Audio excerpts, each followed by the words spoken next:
I knew something was off. When I got to the restaurant and the waiter asked if I'd still be needing a table for 5, I smiled and said yes, knowing full well I shouldn't have. I was raised to believe that family showed up especially for the big moments. But there I was in a corner booth near the window, fiddling with the napkin and checking my phone every 10 seconds, like some rookie on a first date. I even laughed to myself, trying to play it cool. "They're just late," I muttered under my breath as I ordered a drink. "I didn't really want. My name's Marcus. I'm 29, and after nearly a decade of busting my back in the same mid-sized firm, I finally got the promotion I've been chasing for years. Senior Project Director. It wasn't just a title, it was validation. It was all the nights I worked past midnight while my friends were out. It was every weekend I said no to a beer so I could finish another report. It was stability. It was progress. It was mine. And I wanted to share it with the people who said they believed in me. My mom, my brother Tyler, my cousin Samantha, and Uncle Danny. That was the short list. The ones who said they were so proud of me last Christmas. The ones who cried when I bought Mom a car she could rely on and covered the mortgage when Dad passed. The same people who told me, "You're the glue holding us together." 2 hours passed. No calls, no texts. The only thing lighting up my phone was a notification from my banking app showing the restaurant tab climbing steadily. I told the waiter to bring out the entrees. I was too embarrassed to leave now, too stubborn to admit they'd bailed. It was when I took the first bite of my steak, trying to pretend I wasn't sitting in an empty booth, that my phone buzzed again. Family night out for the real success story. Attached was a group photo. Smiling faces, wine glasses, my mom, my brother Samantha, Uncle Danny, all dressed up at some beachside grill. Tyler was standing front and center, holding a key fob in one hand and flashing a cheesy grin with the other. Behind him, a shiny new motorcycle on a trailer. The caption, "He earned this, so proud of you, bro." I stared at that photo for what felt like 10 minutes. No mention of me, not even a "sorry, we'll make it up to you." Just a big fat family gathering for Tyler and his impulsive toy. And then I saw the message from Mom sent exactly an hour before that post. "You're not exactly a priority right now. We'll catch up soon. Enjoy your dinner." I don't know what hit me harder, how casually it was written or how rehearsed it sounded, as if she'd been waiting for the right moment to finally say it. I paid the $194 bill, left a 25% tip, because the staff kept pretending not to notice how alone I was, and drove home in silence. When I got inside, I didn't turn the lights on. I just sat at the edge of my bed, phone in hand, going through memory after memory like a silent slideshow. Every grocery bill I covered. Every "I'll pay you back next week" that never happened. Every emergency call that ended with me wiring money just until things stabilize. Every time Mom told me Tyler was just figuring himself out. Every lie I told myself that I wasn't being used. I walked into my home office, logged into the shared mortgage account I'd been silently funding for 3 years, and stared at the payment schedule. $1,830 monthly. Auto-deducted from my salary every 10th. I opened a new tab, clicked on the bank's contact. Canceled it, just like that. Then I grabbed a sticky note, scribbled 5 words. Drove to the house I hadn't stepped foot in since Easter, and taped the note to the door. Let him pay it now. I didn't even wait to see if they were home. I drove off. Phone on silent. I went to bed without brushing my teeth or changing clothes. The last thing I remember was the sound of my heartbeat echoing in my ears. By morning, my phone had 81 missed calls. Most were from Mom. A few from Tyler, 1 from Uncle Danny, and 3 texts from Samantha that said, "Call me now. Are you serious? Ciao, and we need to talk." But I didn't answer any of them. I just scrolled slowly through the missed calls, staring at the timestamps like they were puzzle pieces trying to form an apology that hadn't yet arrived. That's when I saw the voicemail icon. I hesitated. Something about hearing their voices felt heavier than reading their texts, like it would make everything too real, but curiosity won. I pressed play. And what I heard next made me grip the edge of the nightstand until my knuckles turned white. It was my mother's voice, but not the one I grew up with. The soft, sing-song tone she used when she tucked me in as a kid, or the proud voice she used when I made honor roll in high school. No, this one was cold, high-pitched, frantic. "Marcus, what did you do?" The mortgage bounced. "I got a call from the bank this morning, and they said the payment didn't go through." "I don't understand. Why would you do that without telling us you knew we were counting on you? Your brother. He's finally doing well. And you're being spiteful." Then, like some dramatic sitcom, she dropped her voice into a teary whisper. "This is not how family behaves." I replayed that line. "This is not how family behaves," again and again, the irony sinking in deeper every time. The next voicemail was Tyler. "Bro, this is messed up. Mom's freaking out. We were going to handle it. We just needed a little time. You didn't have to pull the plug like that. Seriously, are you trying to make us lose the house? A little time, 3 years of payments, but apparently I should have given them more time." The third voicemail was Samantha. She didn't even try to pretend. "Okay, wow. So you're punishing the whole family now over what a dinner grow up. You always act like you're the martyr, like you're the only one who does anything for anyone. Newsflash, you're not the only one who works hard, Marcus. Tyler's been hustling too. He finally got a break and we wanted to celebrate. I'm sorry your little job promotion got overshadowed, but you didn't have to blow up everything over it." That one made me laugh. A tiny, joyless laugh, but still. My little job promotion. I sat on the edge of my bed looking around at the silence in my apartment. No family portraits, no souvenirs from group trips. Just a clean place I paid for alone. It wasn't loneliness I felt, though. It was clarity. I finally saw the pattern I'd been ignoring for years. My brother Tyler always got the attention. The "he's just figuring things out" excuse was the family motto when it came to him. Even when he flunked out of 2 colleges. Even when he totaled his first car. Even when he started 3 businesses and let each one quietly fold without paying back a single loan. He was the dreamer, the one with potential. Meanwhile, I was the dependable one. The invisible safety net. They didn't clap for me when I got my degree early. They didn't throw a party when I paid off Mom's car or when I negotiated with the bank to stop foreclosure after Dad passed. But they called me a good son in public. They loved that image of me. Always being the stable one, the provider, the reliable background character in their louder, messier story. Until I stopped. That afternoon, I finally answered one call. Uncle Danny. He was always the more level-headed one. Never got involved unless things went nuclear. I figured if anyone deserved a conversation, it was him. "Marcus," he said, voice low and tense. "You've got to talk to your mother." "Why?" I asked, combat blunt. "So she can guilt me into covering for them again." He sighed. "She's a wreck. She didn't know how left out you felt." I chuckled. "She didn't know. Did she also not know she texted me to say I wasn't a priority?" Danny didn't respond to that. Just silence. I let it hang there. "They've got 30 days, I said finally. "That's how long until the bank posts a final notice." "She's scared they'll lose the house," he muttered. I shrugged, even though he couldn't see it. "Maybe Tyler can sell the motorcycle." Danny actually laughed. Just once. Sharp and unexpected. Then he cleared his throat. "You're serious, aren't you? For the first time in a long time." He didn't fight me on it.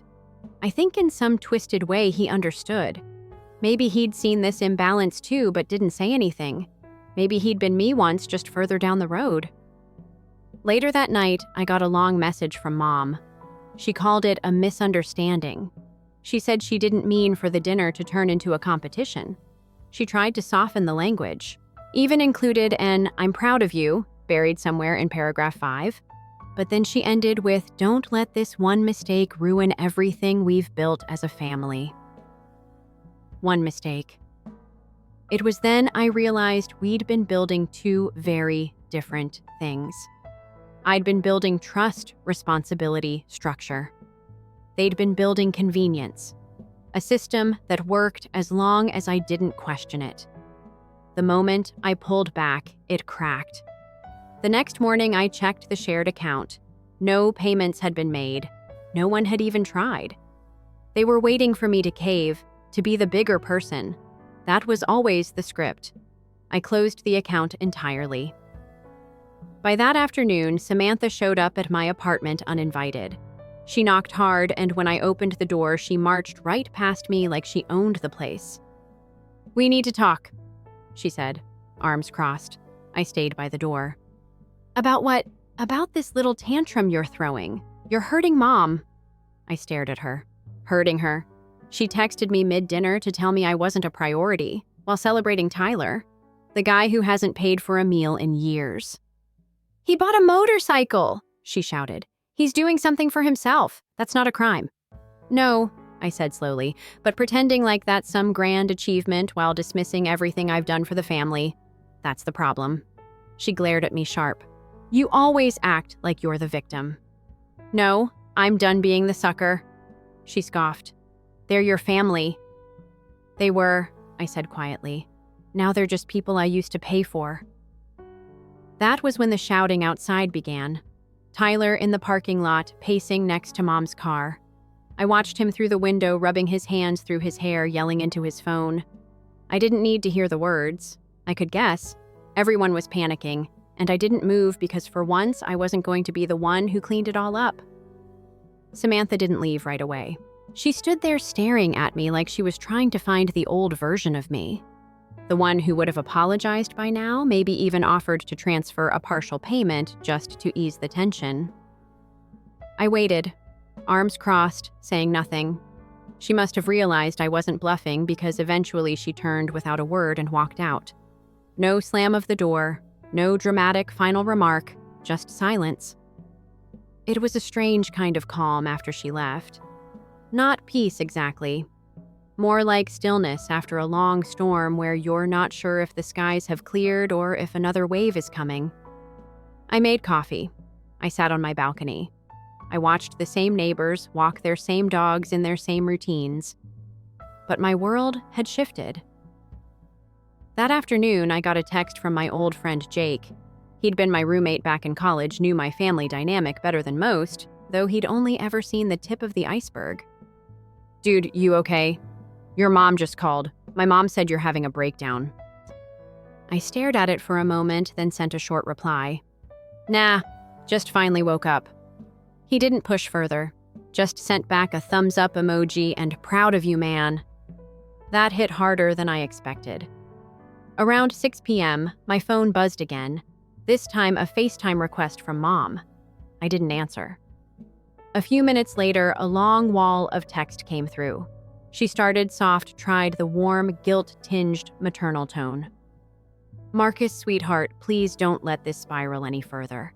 I know things didn't go the way you hoped, but we were genuinely happy for Tyler. We didn't mean to overshadow you. Can we talk, please? I'll cook your favorite lasagna. Just us. We need to fix this." Then, almost like flipping a switch, the second paragraph turned sharp. "But canceling the mortgage was reckless. You put us all in jeopardy. You had no right to make a unilateral decision about the house, especially when you've been covering it voluntarily. This wasn't your burden to drop." Voluntarily. That word did something to me, as if I'd just happened to drop $65,000 over 3 years. Like it was spare change I stumbled over on my way to work. No apology, no acknowledgement, just expectation. It reminded me of last Christmas when Tyler had gifted Mom a designer bag but used my credit card without asking. "It's just easier this way," he'd said, laughing like it was a harmless prank. And Mom, she'd said I was overreacting for demanding he return it. "It's family," she had whispered, patting my shoulder. "You always help. It's just who you are." But maybe it didn't have to be. Later that evening, I was scrolling through emails when a new one popped up. Subject line, "Notice of payment failure, final warning." I opened it. It was the official 15-day notice before the mortgage entered default status. I could almost hear the panic setting in across town. I didn't reply. Instead, I pulled up the old spreadsheet I had kept, one I hadn't updated in months. Every wire transfer, every utility payment, every temporary loan that was never repaid. Each row was neatly labeled color-coded by recipient. It took up 10 full pages. Over $82,000 across the past 5 years. I stared at the total. Then I opened a blank document, titled it, "What I Owe Myself," and I began writing. It wasn't just a financial reckoning. It was personal, emotional. For every time I was talked over at the dinner table. For every "we'll get you next time" birthday. For every celebration I funded and was excluded from. I didn't realize how heavy the weight had become until I finally set it down. That night, I received a video message from Tyler. He was sitting on the couch, a mess, face flushed. "Man, what are you doing?" he said, voice trembling with fake calm. "You're punishing everyone over some dinner. Grow up. Yeah, we messed up. But this? You've got mom crying every hour. Samantha's blowing up my phone, and now the bank's calling." He looked away for a second, then added, "Just turn the payments back on. We'll talk after." I didn't respond because they didn't want to talk. They wanted to reset the system, patch the hole without addressing the leak. 3 days passed. I went to work like normal. I started jogging again. I cooked actual meals. It was almost comical how much time I suddenly had. I didn't have to check if Tyler's car insurance had renewed or if mom's electric bill was paid. I didn't have to set calendar reminders for Samantha's rent. And every morning I watched the group chat grow more chaotic. Samantha had renamed it to Emergency, Marcus, Please Respond, then Mortgage Crisis, then Family Unity Chat. I muted it. I only opened it once just to read a message from Uncle Danny. "I warned them this would happen. You were never the weak one. You were just too generous." That message I saved because it was the first time someone in that family said it out loud. The turning point came on the 7th day. Mom showed up at my door, but not alone. She brought Tyler, and Tyler brought the motorcycle on a trailer parked right in front of my apartment like a peace offering wrapped in idiocy. She knocked once. Then again, I didn't answer. She called out, "Marcus, sweetheart, please, just let us explain." I watched from the peephole. Tyler was pacing, holding a paper in his hand. From what I could see, it looked like a bank notice. Mom stepped back, looked directly at the door. "I know you're in there," she said softly. "You're proving your point. Okay, we get it. You're upset. But don't throw away your family over one mistake." Another one mistake. That was when I realized she wasn't really here for me. She was here to fix the mortgage. Not the relationship, not the betrayal, not the years of emotional negligence. Just the payment. I didn't open the door that night. I just stood there watching them through the peephole until Mom gave up and Tyler finally peeled away in that shiny black truck, towing his dumb $9,000 apology. I remember wondering if he'd even made the last insurance payment on it. The next day was payday. For the first time in years, my account didn't show a giant deduction to cover a house I didn't live in. My paycheck felt heavier, like it meant something now, like it was mine. I stared at the total for a long time, trying to remember the last time I had looked at my own bank balance and smiled. But the peace didn't last long. By noon, I got a call from the bank's collections department. The house, my mother's house, was officially 2 payments behind, and because of the type of mortgage, the default process had already started. I wasn't liable, of course. I'd removed my name years ago after covering enough temporary payments to realize I was being roped into more than I ever agreed to, but that didn't stop the bank from trying. "I'm not the responsible party," I told the woman calmly. "You'll want to contact the homeowner directly." There was a pause. Then the woman said something that stuck with me. She said you'd handle it. Said you've always handled it. That's when I realized Mom hadn't told them I stopped paying. She hadn't called the bank herself. She just waited, expected assumed that the safety net she'd wrapped herself in wouldn't dare walk away. Until it did. That evening, I got the knock again. This time, Mom was alone. No Tyler, no trailer. Just her and a tote bag. "Marcus," she said when I opened the door. "Please, we need to talk." I didn't say anything. I just stepped aside and let her in. She walked like she was entering a stranger's house, looking around, eyes wide, like she was expecting to find photos of herself still on my walls. There weren't any. I motioned for her to sit. She didn't. She stood by the window and looked out, then turned to face me. "We're going to lose the house." I nodded. I figured. "You can stop this," she said, voice cracking. "You can call the bank and—" "No," I interrupted. "I'm final." She blinked. "What?" I said, "No, I'm not calling the bank. I'm not making any payments. I'm done." Her jaw tightened. "This isn't just about money, Marcus. It's about family." I almost laughed. "Mom, the night of my promotion dinner, you texted me to say I wasn't a priority. Then you threw a party for Tyler because he bought a motorcycle. You call that family, I call it a joke." She flinched. "It wasn't meant to hurt you." "But it did. And you didn't care until the bills stopped getting paid." Silence stretched between us. She lowered herself slowly into the chair like she was settling into the weight of it all. "I didn't realize how much you were covering," she said softly. "That's the problem," I replied. "You never wanted to realize it." She shook her head, voice barely above a whisper. "Tyler's not like you. He needs more help." "No, Mom," I said firmly. "He needs consequences." She looked up at me, eyes glassy. "He's your brother." "And I'm your son." She stared at me, and for once, there was no defense, no script, no guilt trip. Just the empty echo of truth sitting heavy between us. "I didn't want to believe it," she said, "that you'd just leave us like this." "I didn't leave," I corrected. "I stopped being used." She swallowed hard. "What are we supposed to do? You figure it out like I had to, like adults do?"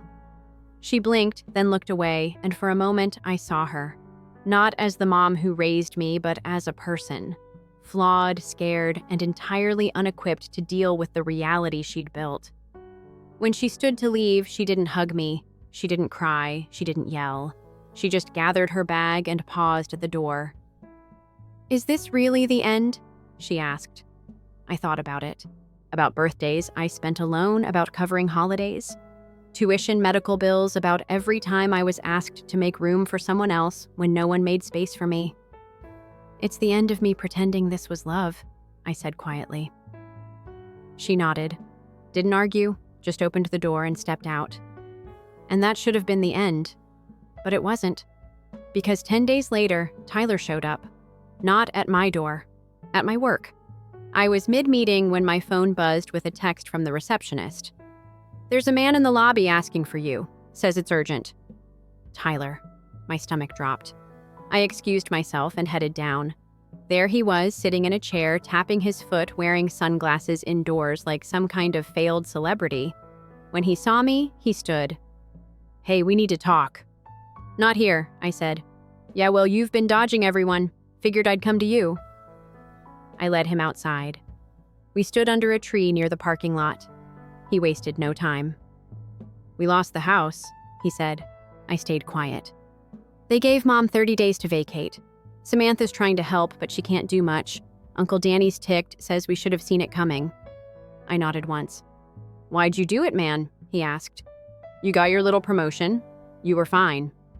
"You mean financially?" I asked. He shrugged. "Yeah, you're the one with the stable job.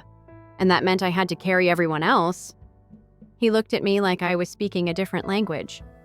"I bought the motorcycle because for once I wanted to do something for me," he muttered. "And I stopped paying the mortgage because for once, so did I." He stared at me and something shifted. His mouth twitched, a realization creeping in behind the ego. "Mom's going to stay with Samantha," he said eventually. "I'll probably crash at Uncle Danny's." "Good." He looked down at the gravel. "I guess I always figured you'd just keep handling it." "I know," I said. He looked back up, eyes narrowing. "So that's it? You're just out?" Not out, I said. Free, he shook his head. You think you're better than us? No, I said, just better without you. He didn't like that, but he didn't argue. Just turned, walked to his car, and drove off. That night, I opened my phone, scrolled through the group chat one last time, read every message I'd ignored. Then I deleted it. 1 week later, I moved to a new apartment, bought a desk I'd been eyeing for months, booked a solo vacation. I even got myself a new number. The money I used to spend on them, I put into a high-yield savings account. The time I used to spend worrying, I spent reading, hiking, sleeping in, and the guilt gone. Because sometimes the cruelest thing you can do to someone who's used to leaning on you is stand up and walk away. For good. Story 2. I'm 32-year-old Alex, and I've been quietly funding my extended family's delusions of stability for the last 6 years. It began modestly paying for a phone bill here and assisting with a field trip there. However, it eventually evolved into emergency credit card debt that never seemed to go away, monthly rent payments, auto insurance, and tuition for a niece I hardly saw except on her birthday. I'm not wealthy. I just become more adept at handling money than the rest of my family. And I assumed that helping out occasionally was just what relatives did when I took a good-paying tech job out of state. However, there is a distinction between being exploited and assisting. I took a plane home for my mother's birthday last weekend. That's what I believed the occasion to be, however. Since my childhood room had been turned into a craft storage space, I had already paid for the airfare, reserved a small Airbnb, and even purchased a luxury purse for my 14-year-old niece, Emma, who had been pleading for it on my passive-aggressive Instagram stories. I looked at the screenshots. She ensured that I did. A week prior to her birthday, she even included me in a manifesting nail paint anecdote. Even though I recognized it was deceptive, I reasoned that perhaps she was simply a little child attempting to blend in. If only that were true. There were balloons, loud music, and a huge cake with pink cursive icing as soon as I entered the garden. I was aware that I had been duped. This was not my mother's birthday celebration. I authored the recommendation letter and helped pay for the preparatory programs, so there was a full-blown IMA celebration of her acceptance into a private arts high school that cost more per semester than my college degree. However, the slideshow montage that was playing on a leased screen over the pool did not once include my name. I ended up walking into a strange family pageant instead. My father, my brother James, was holding court while sipping a drink and narrating the many sacrifices they had made to get me admitted to the institution. Trina, his wife, was feigning tears as though she had personally guided Emma through each application. I was not even informed that this function was taking place. By the time I understood what was happening, I had already been given a drink and instructed to grin for the family portrait that I had affixed to the same force grenade that had been used for weddings and high school reunions that I had not been invited to, but had been paid for nevertheless. James patted my back so forcefully that it seemed like a warning. "Look who showed up at last?" He smirked. "Just in time for the toast you arrived."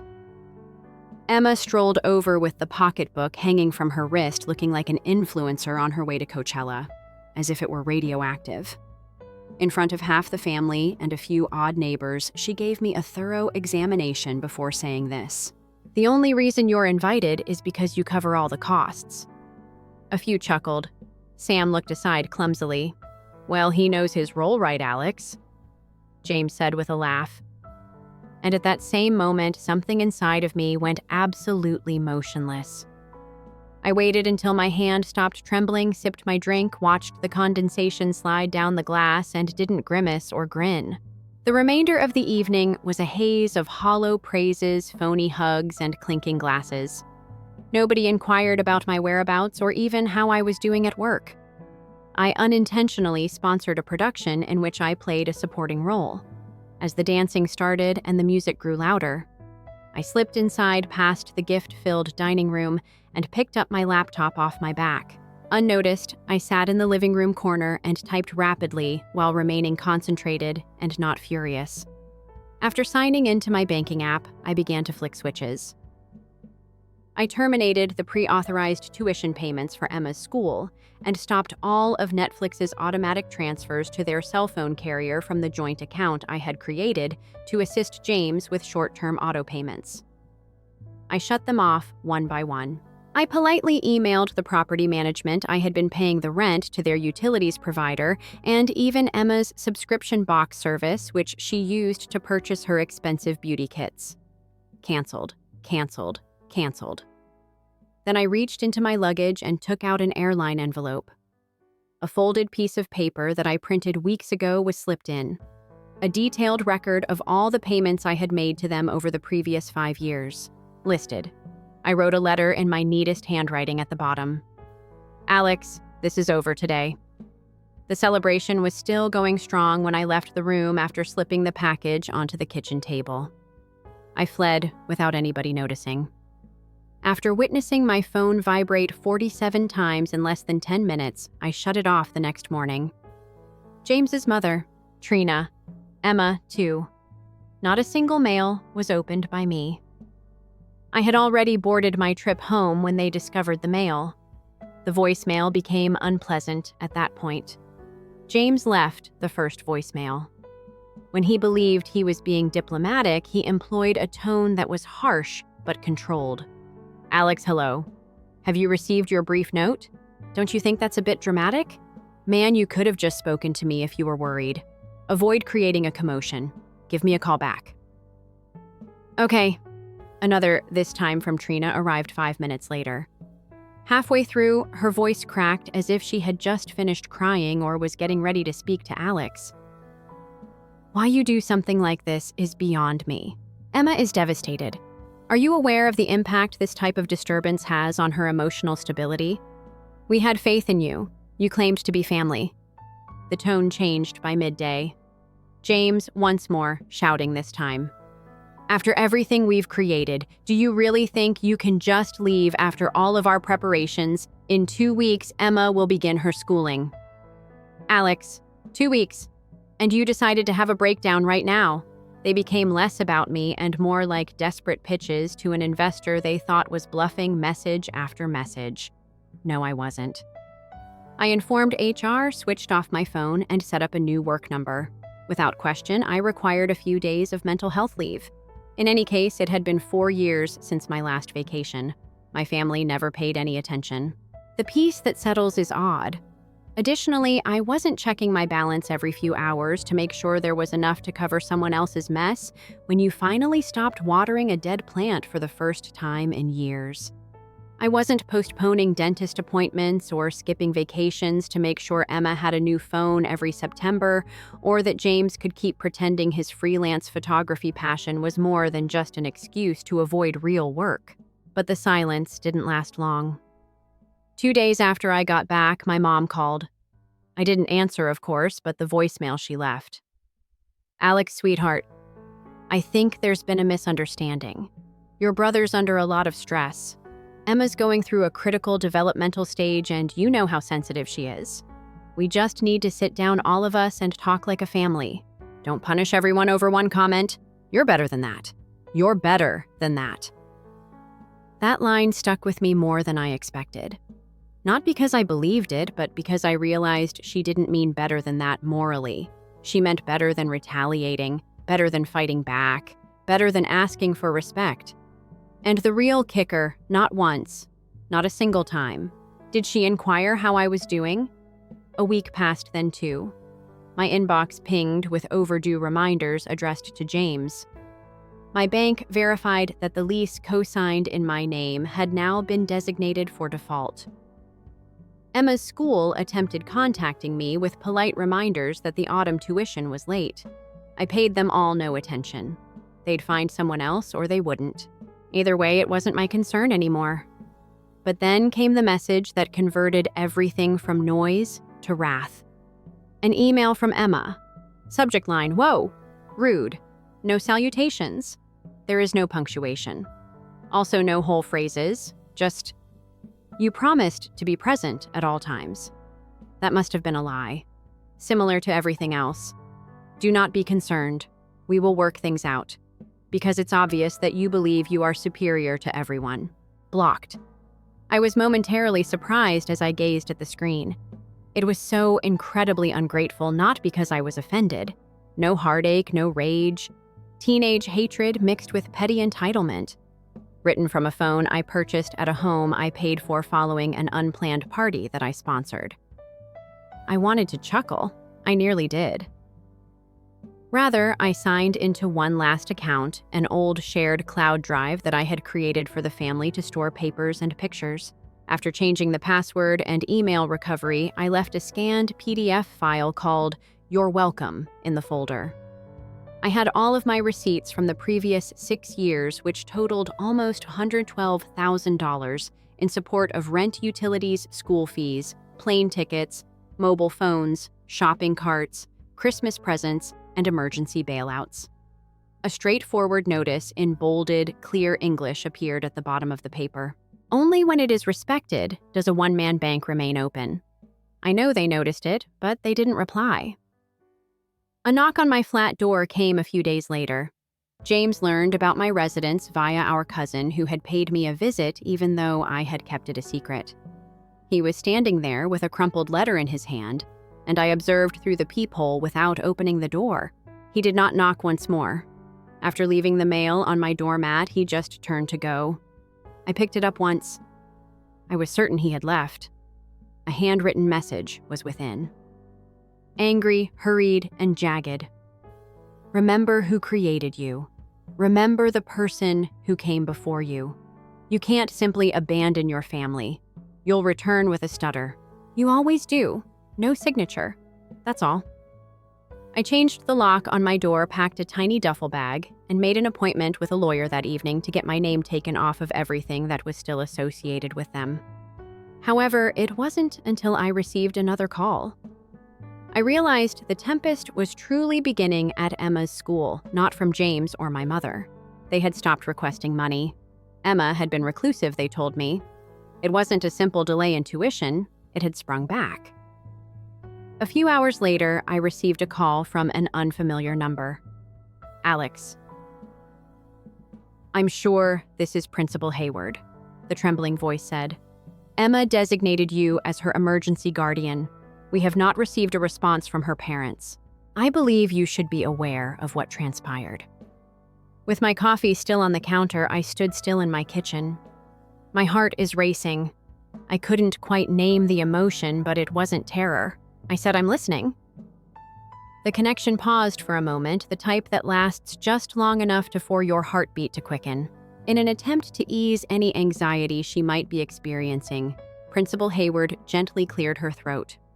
Using a title that no one in my family ever bothered with, she continued, I'll be honest, Mr. Carter. This isn't how we usually get in touch, but Emma had an incident. Not particularly hazardous. However, it is alarming. I remained silent. I didn't have to. I was familiar with the procedure. Let them explain. If you let it, people will always experience quiet.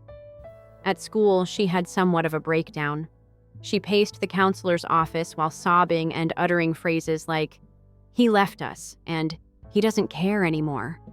She said you were punishing her by severing her financial ties.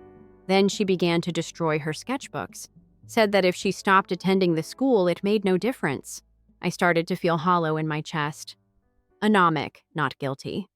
Emma was more than spoiled, as I had always assumed. Perhaps that is somewhere below the surface. Clinging to the sole constant in her life, she was a terrified child. Me. There is no threat to her. With haste, the principal added, however due of the strong response we wanted to flag it. It felt like abandonment trauma, according to our psychotherapist. She expressly asked for you. I released a breath. I was unaware I had been holding. It was the weight of that request, not my sense of responsibility. Being the emergency contact was something I no longer wanted to do. For a family that stabbed first and then sobbed afterward, I didn't want to be the Band-Aid solution. However, Emma, she was 14 years old, and without ever asking, they had made me her foundation at some point. She is currently with her mother, the principal concluded. However, I believe it would be beneficial if you could give her a call even once. I didn't respond. I simply gave her a kind thank you, hung up, and looked at my phone as if it had grown thorns. I got out my old journal notebooks that I hadn't seen since 2019 and sat by myself in my apartment that night. I had one bedroom and a tidy kitchen that I hadn't seen in years. Timelines, objectives, loan payment schedules, financial independence diagrams, comments on compound interest side projects, and investment accounts. At the bottom of each page were all over the pages. After James asked me to float him $10,000 for a business concept involving a subscription box for leather-scented candles, I scrawled a sentence I recalled writing. Don't attempt to be someone else's tourniquet by bleeding yourself out. I had attempted to help a lethargic family that was never in danger of drowning. Cozy. They weren't only depending on me. It became a policy. Anticipation. When the ATM stopped throwing out bills, they were irate after converting kindness into money. Emma wasn't James, though. That was the emotional knot I was unable to untangle. I gave her a call the next morning. At first, I was almost glad when she didn't respond. However, she phoned back 5 minutes later. Uncle Alex, her voice was calm little, and neither sarcastic nor furious. I reclined in my chair and gazed up at the ceiling. Hello, young one. One more pause. So why did you cut off communication with us? I considered sugarcoating it, pointing the finger at work. I said I needed room, offering the simple untruth to make things more agreeable. However, I didn't. I responded, because no one treated me like family. I was handled like a financial account by them. She gasped. I heard it. Not you, though. After a beat, I added, not all the time. You just grew up with it. She remained silent. This time there was a strange stillness on the line. Heavy, yet not empty. Processing. She muttered, I didn't mean to say that you were invited just because you pay for things. I wanted to come across as cool. Dad chuckled. Calmly but firmly, Emma, I thought you'd laugh too. To feel significant, you don't need to be unkind. More quiet. She said, I think I'm just scared. A cracked voice. Everything is disintegrating. Dad is always shouting. Mom sobs while driving. We're going to lose the house, I heard them remark. They held you responsible, said that you left us. They did, of course. They said that you no longer loved us, which is why you departed. It was there. When people like James lost control, they invariably told the lie. Transform a barrier into treachery. In a tale where they were holding the knife, they portrayed themselves as the victim. I let out a sigh. Emma, no. I didn't quit because I was no longer in love. I began to love myself, therefore I left. Something inside her was broken by that. I heard it. The start of a sob, a quick inhale. She was attempting to choke. I miss you, she said, sniffling. I shut my eyes. I could answer in 1,000 different ways and say 1,000 things. However, I only responded, I know when the call ends. I refrained from crying. I didn't feel victorious. I simply sat with it. The following several days were calm once more until James called this time to ask rather than to shout. He requested a meeting, stated that we needed to speak, said it had to do with the envelope. Something about the tone of his words made me not immediately agree. I was intrigued by desperation, not pride or rage. I then asked him to come see me. Neutral territory, no family, no home, only us. I entered that coffee house after 2 days, and I paused at what I saw. James's appearance was different. He appeared weary, thinner, and older, as if they had finally witnessed what life is like when the safety net breaks. He didn't greet me. A folder was simply slid across the table by him. I felt chilly as I opened it. There was a legal notification within. Collectors of debt. Over $90,000 in outstanding debts. One account still had my name on it, and there it was in large, crisp lettering. Co-signer is accountable. As though they were written in a language I hardly understood, I gazed at the words. Co-signer is accountable. And it suddenly struck me. A wave of treachery and resentment. After everything, Once I had interrupted them. I freed myself from their corrosive hold. I was pulled back into their mess by a vein that was still there around my ankle, hidden in invisible places. I wasn't taken away by you. Without even glancing up, I responded firmly, "You promised to." James moved around in his chair. His hands were shaking over a half-empty coffee cup and his eyes were bloodshot. His voice was frantic and dry. "I intended to. Yes, I did. We simply assumed you would change your mind, that you decide to alter your mind." Like smoke from a burning, that words lingered in the atmosphere. He was unaware that he had begun. "Did you think I'd change my mind?" Slowly, I repeated. "In case I decided to change my mind, you left me legally liable for your debt." He gave a pitiful nod. I had no idea it would get so awful. "No," I answered softly. "If it did, it didn't matter to you." I folded my arms and sat back in my chair, allowing the stillness to weigh me down. I hoped he would sense it. My clarity, not just my rage. The distinction between a volunteer and a victim. He was the first to break. He did. He said, "Look, I know I messed up. We made a mistake. However, Emma, she's having trouble. Trina is making threats to go. With all the tension, I am unable to work. The collectors are persistent in their calls. She was never my responsibility and the school has since pulled her. I lost my temper. It was simpler than growing up, so you made her decision." James winced as if I had given him a slap. I didn't stop, though. I was unable to. "You claimed to be family while coasting on my income. You smiled when your daughter publicly insulted me.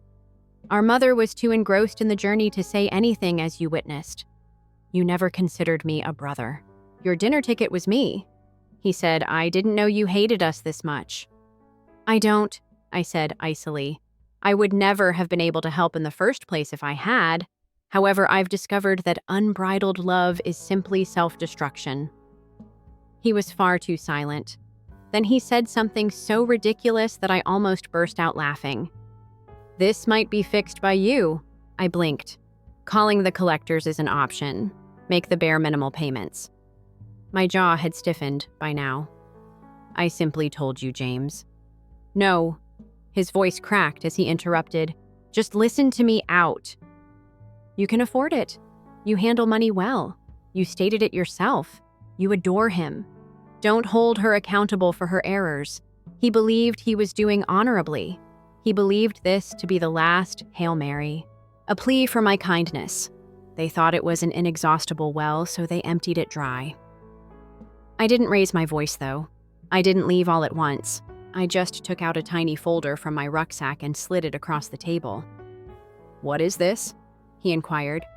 I mentioned my lawyer's contact. "I've enclosed a notification that I want to officially have my name deleted from any accounts connected to you. A description of your 6-year debt to me, including interest, is also included." James gave me a look as if I had just given him the death penalty. I had, in a sense. He said, "You can't be serious." "I am," I said. "Do you wish to use guilt to get me to save you?" However, I didn't start this mess. I just provided funding for it. That's not the type of money I have. I immediately stood up and stated, "I know. You'll have to work things out because of this. Similar to all other adults. You didn't pursue me. You didn't say another word. Sat there looking at the folder as if it were a coffin that had been nailed shut." After 3 months of corresponding with the bank and obtaining a signed document from my attorney, I was ultimately released from the cosign loan. I spent more money than I had intended to, but the artwork it purchased was well worth the money. Although I knew I would never see the majority of it, I also formally filed a claim to collect part of what I was entitled, since the concept was more important than the money. During that same period, Emma sent me an email with her new, less prestigious but still respectable public arts program subject line, using a school-provided address rather than her previous one, which had apparently been closed. I apologize for the brief message. Sincere. She didn't plead. She didn't justify her remarks. All she did was write. "It wasn't until you quit that I realized what you were doing for us." One day, I hope I'll be someone you can be proud of. I appreciate you providing me more than I ever could have asked for. I hadn't shed a tear in a long time till then. It reminded me that some of what I attempted to accomplish did land not because I felt bad about it. With the next generation, maybe, rather than the grown-ups. With the person who has time to surpass her parents. Simply put, you already are, I said. Continue. In early December, my mother left 2 voicemails for the rest of the family. She encouraged me to come home and catch up because she wanted to make amends for Christmas. Neither call was answered by me. I sent a plain card instead. No pictures, no kind words, only one phrase. Distance is sometimes the finest gift you can offer your family. She never got back to me. James. A few months later, I received a notification from the county courthouse, filing for bankruptcy. The home was gone. I didn't rejoice. I refrained from boasting. I just put it in a closure-marked folder. And me, I shifted. Have you landed a better job? I discovered a smaller group of individuals who were kind to me without having to be purchased. I set out to travel, for me as well as for work. Paris, Kyoto, Vancouver. I even started writing a blog about how to become financially independent and break off relationships with toxic family members without losing your spirit. One of my very first blog entries became very popular. I believed I was alone according to thousands of comments. I had no idea that you could say no. I appreciate you showing me that leaving is not selfish. I wonder sometimes if James ever saw it.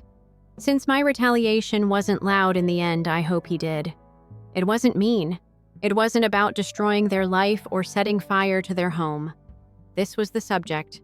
I no longer allowed anyone to treat my peace like spare coins. And it was plenty at last. Story 3. Daniel is my name. I'm 54 years old, and I may have laughed incredulously 10 years ago if you had told me that the little girl who had pleaded with me to braid her hair for school would one day act as though I didn't exist at her wedding. However, it is the amusing aspect of family. It's common for the individuals you care about the most to feel entitled to even more. Additionally, they may just recognize your worth after the credit card is declined. Grace was 9 years old when we first met. Olivia, her mother, and I had all experienced challenging divorces. Hers was a little more messy than mine. Jeremy, her ex-husband, was rarely present. He visits twice a year, leaves a check, perhaps even buy Grace some ice cream, and then disappears for 6 months. Olivia and I, meantime, were steadily constructing something. I was always there for the school, but I wasn't attempting to take anyone's position. The late-night math assignment and the scraped knees. Even though it was inconvenient, I turned up for the first heartbreak. It was really inconvenient. She eventually began referring to me as Dad. Neither did I ever beg for it. Indeed, I informed her at an early age that I would never attempt to assume that position unless she specifically requested it. When daughter graduated from middle school, she looked up at me and said, "Thank you, Dad." Admittedly, I started crying. Olivia squeezed my hand as if she understood precisely how I felt about that. I helped her buy her first automobile and paid for her braces. Just a secure old Honda that I had saved for when she got accepted to her ideal university. Nothing fancy. Every Christmas birthday and random Tuesday, I spent 2 nights assembling IKEA furniture in her dorm while driving the U-Haul myself. She left her umbrella behind. I loved her, but I was there because I had to be. However, when she turned 20, something changed. At first, it was subtle. The thank yous became increasingly infrequent. She started making transactional phone calls. Then, in her senior year, Jeremy made a significant comeback. Apparently, he had changed his ways. He began sharing old pictures of the two of them on Facebook with comments like, "I'm so proud of my little girl." As though she was desperate for his approval, Gray slapped it up conveniently, cutting Olivia and myself out of the photo. I didn't hold her accountable. Even if their parent just comes up when it's convenient, every child wants to feel wanted.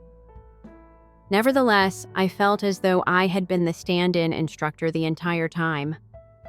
The engagement followed. She was overjoyed. At first, I was very pleased for her. I recall the diamond glinting in the light as she waved her hand in front of us as I was seated on the couch. Olivia gave me a clap, and I gathered her in my arms. I said, "We're really proud of you." When Grace answered, she smiled, but it didn't quite reach her eyes. "Regards. All I can say is that I'm happy both of my parents will be there to see me get married." I blinked. Olivia cleared her throat and gave me a quick look. "You mean," she started.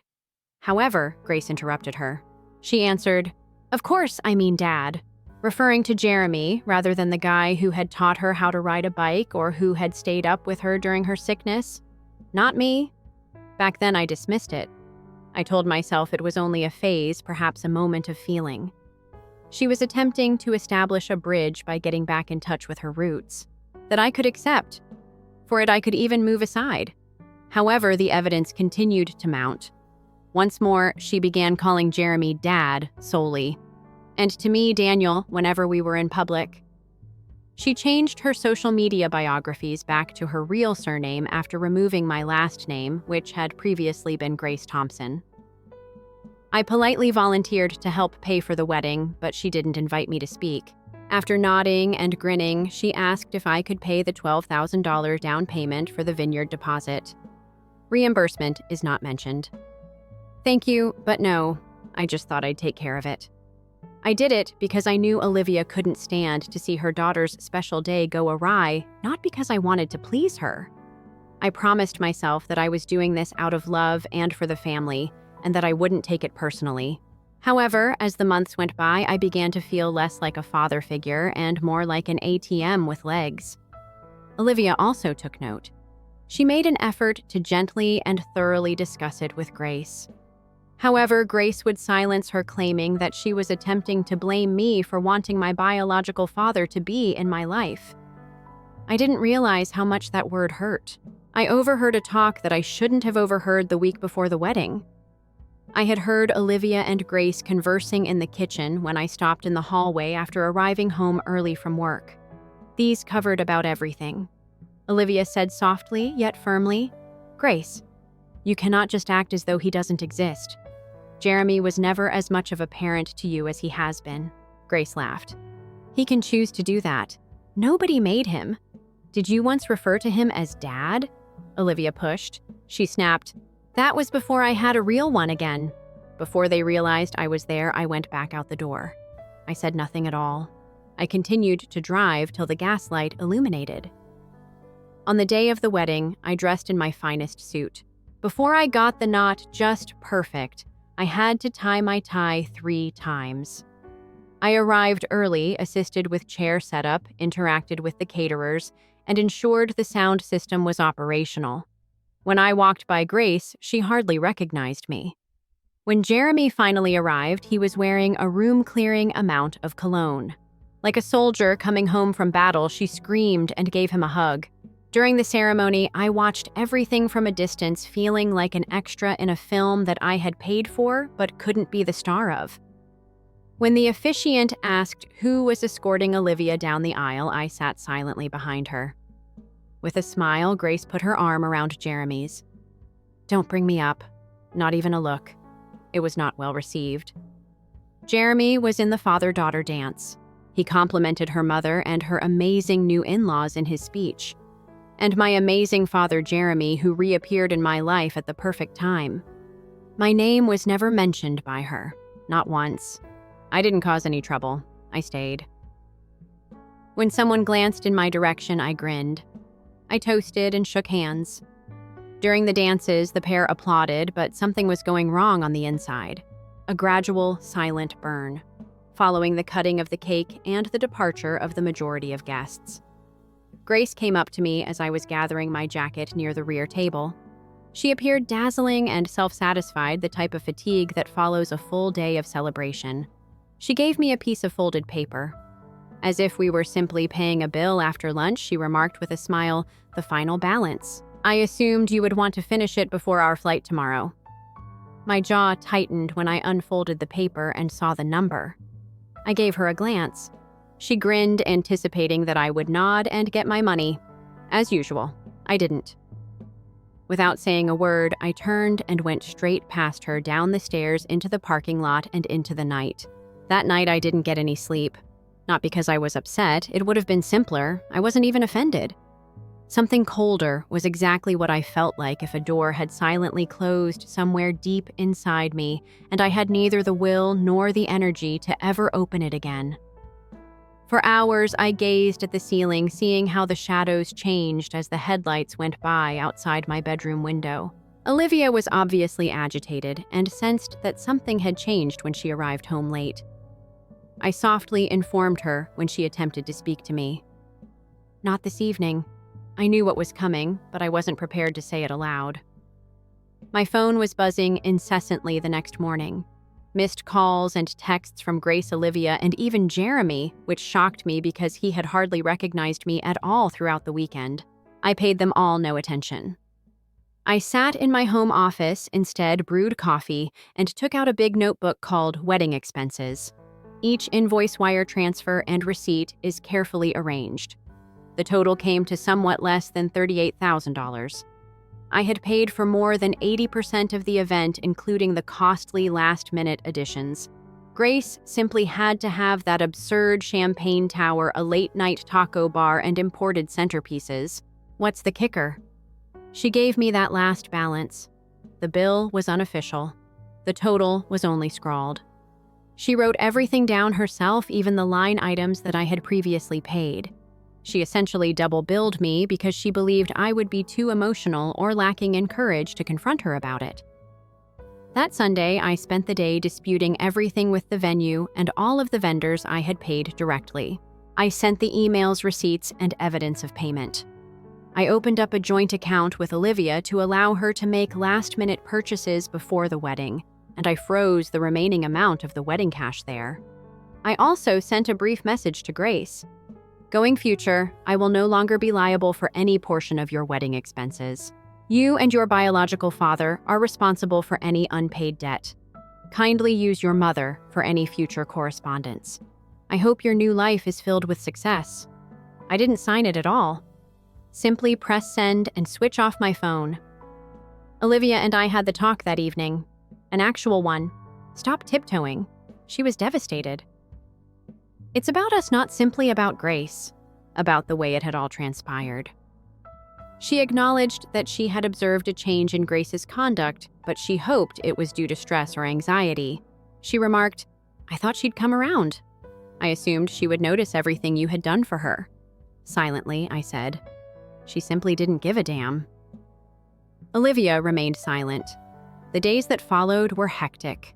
Grace issued a long, self-deprecating email to explain rather than to apologize. It was her day, and she shouldn't have to fake for other people's comfort, even though she said she didn't want to offend me. She also mentioned that she felt I was being immature by leaving and ignoring my obligations, which was ironic, given that I was the sole reason her wedding had taken place. I didn't answer. Jeremy called a week later. Yes, exactly. The man who arrived late danced, posed for pictures, then left without paying $1 for the wedding. Then had the gall to say man to man in a voicemail. "You overreacted, in my opinion. Girls and their fathers, you know. It's sentimental." I stepped up when she needed me. She chose her true family. Don't punish her for it. I sat looking at my phone as if it had grown teeth. He moved forward, stepped up. When Jeremy was too busy and Grace was admitted to the hospital at the age of 13 due to appendicitis, I stepped in. She was too ashamed to tell anybody that I had stepped in when her financial help stopped during her sophomore year.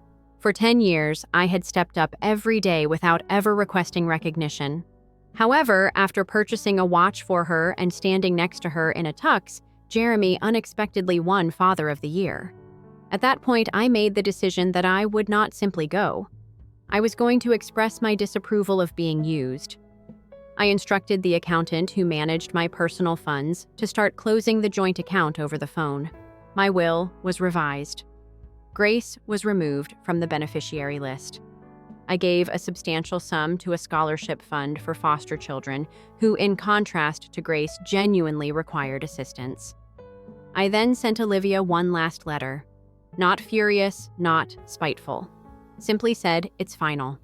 I clarified that I didn't hold her responsible for the incident. Not really, but I couldn't continue to give my all to a family that solely valued transactions and figures. I assured her that although I still loved her, and always would, I had to preserve what little dignity I still had. As a backup plan, I moved into a condo across town that I had secretly bought months previously, leaving the note on the kitchen counter. Although I had never imagined using it, I had a gut feeling that I would. Perhaps there was a reason I was waiting. A month went by after a few weeks.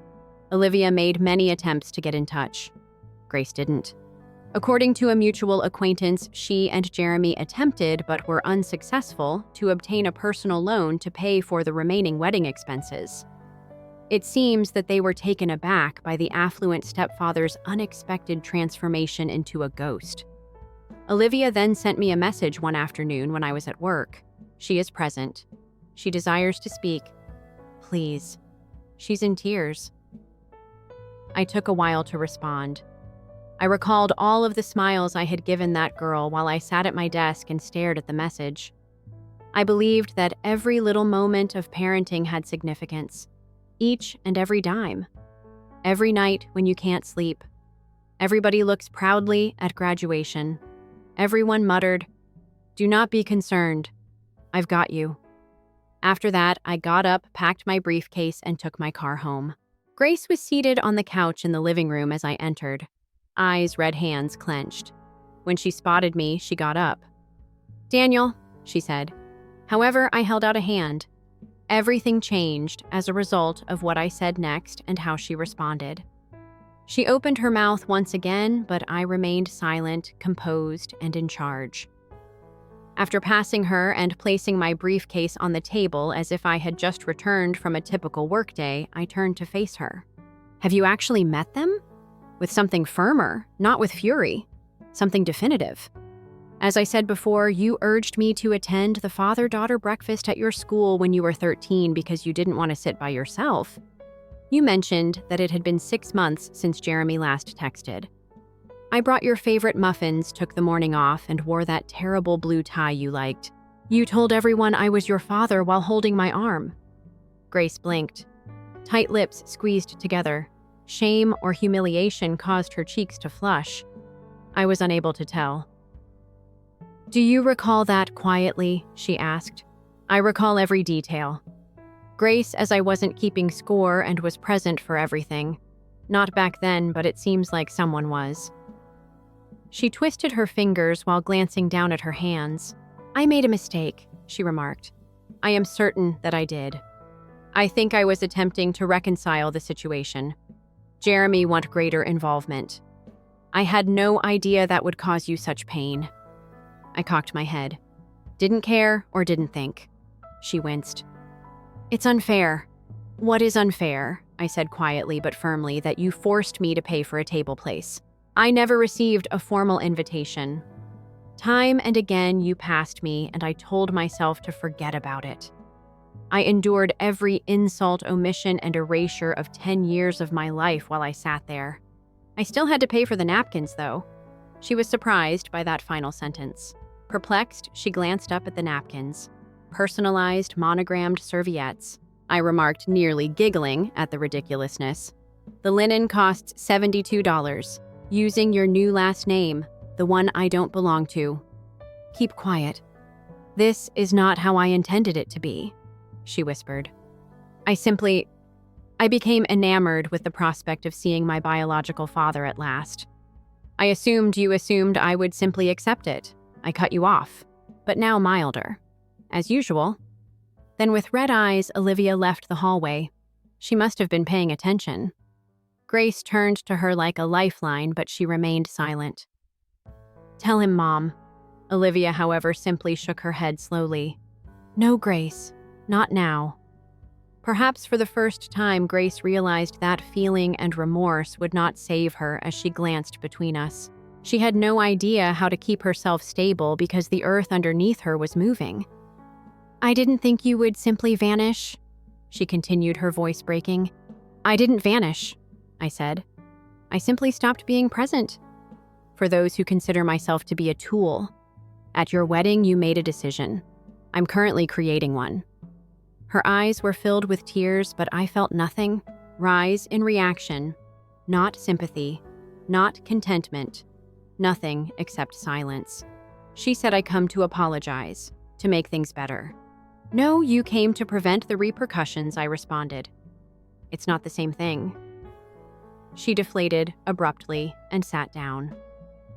"That's it then. You're finished." I stared at her for a while.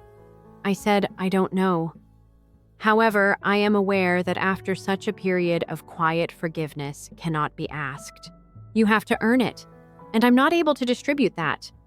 Similar to another check. Her shoulders drooped, and she didn't resist dispute or try to explain for the first time. She simply sat there, encircled by the ruins of a love that she had destroyed without even realizing it until it was too late. I picked up my belongings, gave Olivia a single nod, and made my way to the door as soon as I got there. Behind me, Grace shouted out, voice quivering, "How can I make this better?" I stopped. Without turning around, the hand was on the doorknob. I answered, "You begin by not asking me to tell you." After that, I left.